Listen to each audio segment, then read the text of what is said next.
오늘은 본문의 말씀을 통해 변화산에서 만난 예수님이란 제목으로 하나님의 말씀 증거하도록 하겠습니다. 자, 앞서 예수님은 너희는 나를 누구라느냐라는 질문을 통해 당신이 약속된 그리스도시요 살아계신 하나님의 아들이심을 밝히 드러내셨습니다.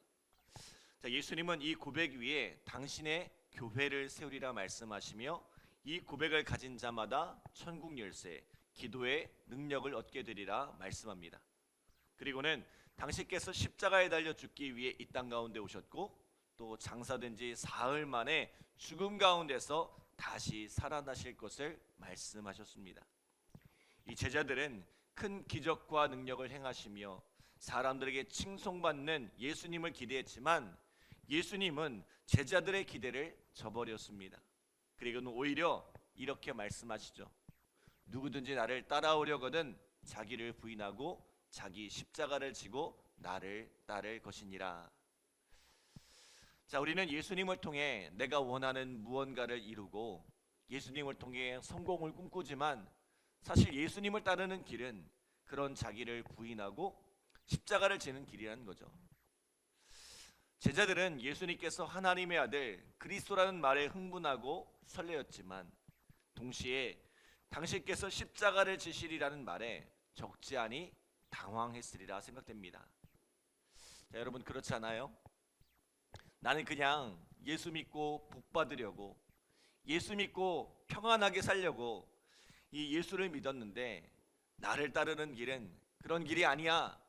내가 원하던 삶, 내가 사랑하고 아끼던 것, 내가 즐거워하던 것을 다 내려놓고 주님을 위해 십자가를 지는 길이야. 그 길은 고난의 길이야. 그 길은 나를 희생하는 길이야 라고 말씀하신다면 여러분 어떻겠어요?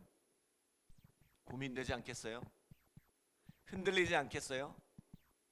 오늘 제자들도 분명 흔들렸을 거예요. 두려웠을 거예요.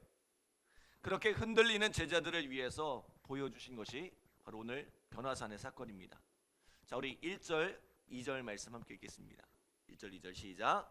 엿새 후에 예수께서 베드로와 야고보와 그 형제 요한을 데리시고 따로 높은 산에 올라가셨더니 그들 앞에서 변형되사 그 얼굴이 해같이 빛나며 옷이 빛과 같이 희어졌더라. 아멘. 자, 오늘 예수님께서 베드로와 야고보와 요한을 데리고 한 높은 산으로 올라가셨습니다. 자, 우리는 이 산을 변화산이라고 하죠. 예수님께서 이전에 보지 못했던 영광스러운 모습으로 변화되셨기 때문입니다. 그 얼굴이 해와 같이 빛나며 그 옷이 빛과 같이 희어졌다고 합니다. 마가복음에는 아무리 빨아도 그렇게 희게할 수 없을 만큼 희어졌다고 하죠. 다시 말하면 하늘 보좌에 계셨던 그 영광스러운 모습으로 제자들 가운데 보여주신 것입니다. 자, 우리가 영화 속에서 만나는 예수님은 누가 봐도 예수님입니다. 그렇지 않아요? 긴 머리에 하얀 옷을 입고 이제 예수님께서는 늘 광채가 납니다. 그러나 예수님의 실제 모습은 우리가 알고 있던 예수님의 모습과는 전혀 다르다는 거죠. 그렇게 머리가 길지도 않았고 그저 지극히 평범한 유대인의 한 사람이었을 뿐 그 옷도 낡고 평범할 뿐이었습니다. 자, 너무나 보잘것없는 모습에 사람들은 이런 나사렛의 촌뜨기가 어떻게 그리스도일 수 있냐고 했던 거죠. 그러나 오늘 변화산에서 만난 예수님은 그들이 알던 예수님이 아니었습니다. 그 얼굴과 온 몸에서 나는 광채는 마치 그들이 천상에 있는 듯한 착각을 하게 만들었습니다. 그리고 예수님이 누구와 함께하고 있어요? 모세와 엘리야가 그 곁에 함께 있어 말씀을 나누더라는 것입니다. 모세는 구약의 율법을 상징하는 인물이고 이 엘리야는 선지자의 예언을 대표하는 인물입니다. 구약의 율법과 예언이 예수님을 통해 성취되었음을 보여주는 거예요. 인간의 몸에 감추어져 있던 예수님의 신성, 하나님의 아들 되심을 밝히 드러내신 것입니다. 앞서 많은 사람들이 그토록 보고 싶어 했던 분명한 하늘의 표적을 오늘 제자들에게 보여주신 거예요. 만약 여러분이 이러한 하나님의 신비를 맛보았다면 어떨 것 같아요? 우리가 수련회나 이제 집회에 가서 큰 은혜를 누리고 나면 그 자리를 떠나고 싶지가 않잖아요. 세상으로 돌아가기 싫은 것처럼 이 제자들도 그 영광스러운 자리를 떠나고 싶지 않았다는 것입니다. 자, 이게 뭐라고 해요? 우리가 여기 있는 것이 좋사오니 만일 주께서 원하시면 우리가 여기에 초막셋을 짓되 하나는 주를 위하여, 하나는 모세를 위하여, 하나는 엘리야를 위하여 그렇게 하겠습니다. 우리가 여기서 계속해서 머물렀으면 좋겠습니다. 자, 예수님께서 보여주신 이 특별한 은혜, 이 신비한 은혜 안에 머물고 싶다는 거죠. 그러나 오늘 예수님께서 이것을 보여주신 목적이 무엇입니까? 자, 우리 5절 말씀 함께 읽겠습니다. 5절 시작. 말할 때에 호련히 빛난 구름이 그들을 덮으며 구름 속에서 소리가 나서 이르되 이는 내 사랑하는 아들이요 내 기뻐하는 자니 너희는 그의 말을 들으라 하시는지라. 아멘. 자, 예수님께서 변화되신 것도, 예수님께서 모세와 엘리야와 함께 말씀을 나누시는 것도 놀랍기만 한데 여기에 더해 하나님의 음성이 들려집니다. 이는 내 사랑하는 아들이요 내 기뻐하는 자니. 하나님께서 친히 이는 내 사랑하는 아들이라 증거해 주셨어요. 자, 그런데 여기에 덧붙여서 이렇게 말씀하십니다. 너희는 그의 말을 들으라. 너희는 그의 말을 들으라. 예수님께서 제자들을 이 변화산으로 이끄신 이유가 무엇입니까? 그들에게 영광스러운 모습을 보여주신 이유가 무엇입니까? 모세와 엘리야를 보여주신 이유가 무엇입니까? 하나님의 음성을 듣게 하신 이유가 무엇입니까? 예수님의 말씀을 듣게 하려는 것입니다. 예수님의 말씀을 따르게 하려는 것입니다. 여러분, 신앙생활에는 분명히 우리가 알지 못하는 영적인 신비가 있습니다. 기적과 능력이 있습니다. 그런데 우리가 신앙생활하는 목적은 이러한 영적인 신비를 체험하거나 기적과 능력을 경험하는 데 있지 않습니다. 때때로 우리가 이러한 신비를 경험하고 기적과 능력을 체험하지만 우리에게 이러한 것을 보여주시는 이유가 무엇입니까? 너희는 그의 말을 들으라. 너희는 그의 말을 들으라. 예수님의 말씀을 듣고 그분의 말씀을 따라가는 것입니다. 예수님의 말씀이 이해되지 않고 때로는 그 말씀을 따르는 것이 두려워도 믿고 따라가라는 것입니다. 그 말은 믿어도 돼. 그 말은 따라가도 돼. 이것을 알려주시는 거예요. 예수님께서 십자가를 지러 오셨다는 말도, 그가 죽음에서 사흘 만에 다시 살아나시라는 말도 도무지 이해가 되지 않습니다. 그리고 예수님을 따르려면 자기를 부인하고 십자가를 져야 한다는 이런 말도 당황스럽기만 하고 또 한편으로는 무섭기도 합니다. 자, 내가 이런 예수님을 계속해서 따라가도 될까? 내가 잘 가고 있는 건가? 의심도 찾아옵니다. 그러나 이해되지 않는 이 길을, 당황스럽고 무서운 이 길을, 의심스러운 이 길을 계속 따라갈 수 있는 이유가 무엇입니까? 예수님께서 진정한 하나님의 아들 그리스도이기 때문입니다. 주님께서 가신 길이기에, 주님께서 따르라 하시기에 우리가 따라갈 수 있는 것입니다. 신앙생활의 목적은 그분의 말씀을 듣고 그분의 말씀을 따라가는 것입니다. 예수님을 내 삶의 주인으로 모시고 그분의 다스림 안에 살아가는 것이 바로 신앙생활입니다. 여러분은 예수님의 말씀을 들을 준비가 되셨습니까? 그분의 말씀을 따라갈 준비가 되셨습니까? 오늘 우리의 삶이 그분의 말씀에 귀를 기울이고 그 말씀에 순종하는 복된 삶이 되기를 간절히 기도합니다.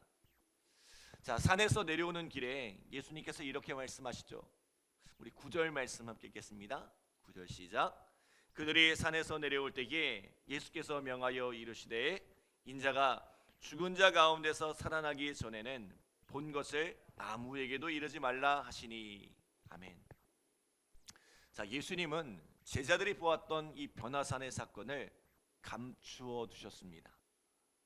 예수님이 어떤 분이신가에 대한 아주 중요한 단서 하나를 감추어 두시고 나중에 예수님께서 부활하시면 그 모든 퍼즐 조각들을 다시 맞추어 보라는 거죠. 신앙생활은 마치 퍼즐 맞추기와 같습니다.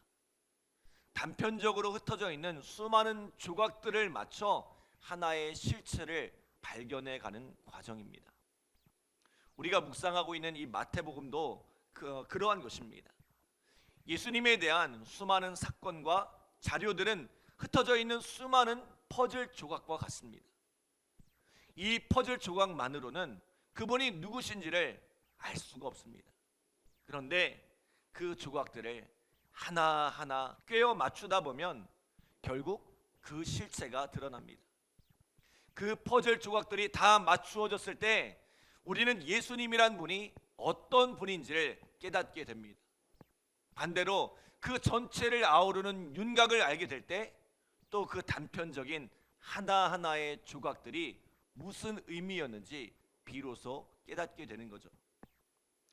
오늘 본문에도 보면 제자들이 예수님께 묻습니다.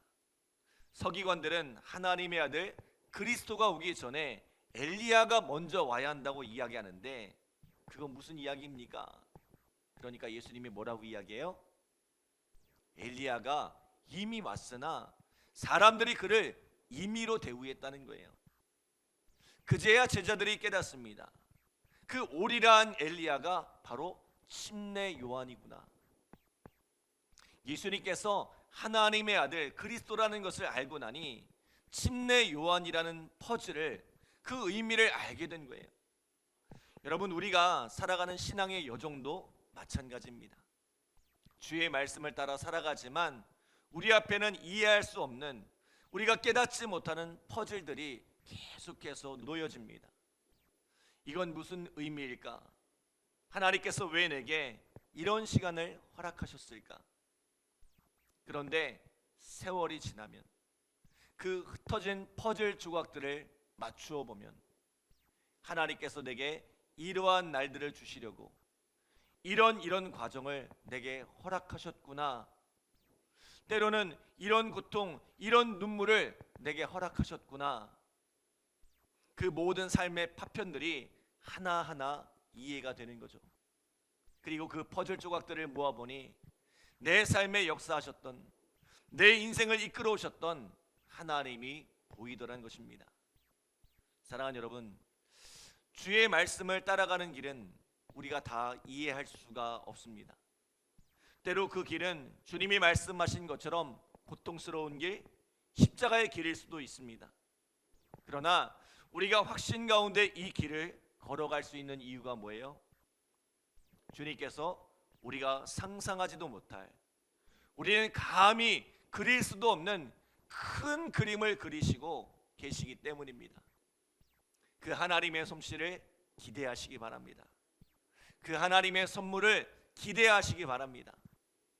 김동호 목사님이 그런 이야기를 하시더라고요. 내 인생은 하나님이 주신 선물 같다고. 그래서 당신의 남은 날들이 기대가 된대요. 하나님께서 어떤 선물을 또 준비하고 계실지 기대가 된대요. 여러분, 오늘 우리 안에 그런 기대가 있었으면 좋겠습니다. 그런 기대를 가지고 주님의 말씀을 따라가는 오늘 우리 믿음의 성도들 되시기를 간절히 기도합니다. 기도하겠습니다. 하나님 감사합니다. 오늘 우리에게 귀한 말씀 주시고 또 말씀으로 우리의 삶을 인도하여 주심에 감사드립니다. 하나님, 때로 두렵고 무섭고 어디로 가야 할지, 어떻게 가야 할지 하나님 걱정되지만 그럼에도 불구하고 오늘 우리가 주님의 말씀에 귀를 기울이게 하시고 그 말씀을 온전히 순종하여 따라가는 오늘 우리의 삶이 되어지게 하여 주시옵소서. 이해하지 못해도 따라가게 하시고 알 수 없어도 그 말씀에 순종할 때에 하나님께서 우리에게 예비하신 그 놀라운 축복을 경험하게 하시고 하나님께서 우리에게 허락하신 그 놀라운 길들을 경험할 수 있도록 주님이 인도하여 주시옵소서. 오늘 이 새벽에 간절한 마음으로 기도하는 우리 성도들 하나님께서 기억하여 주시고 그 기도 가운데 응답하시는 놀라운 축복과 은혜를 경험케 하여 주시옵소서. 감사드리며 예수님의 이름으로 기도드립니다. 아멘.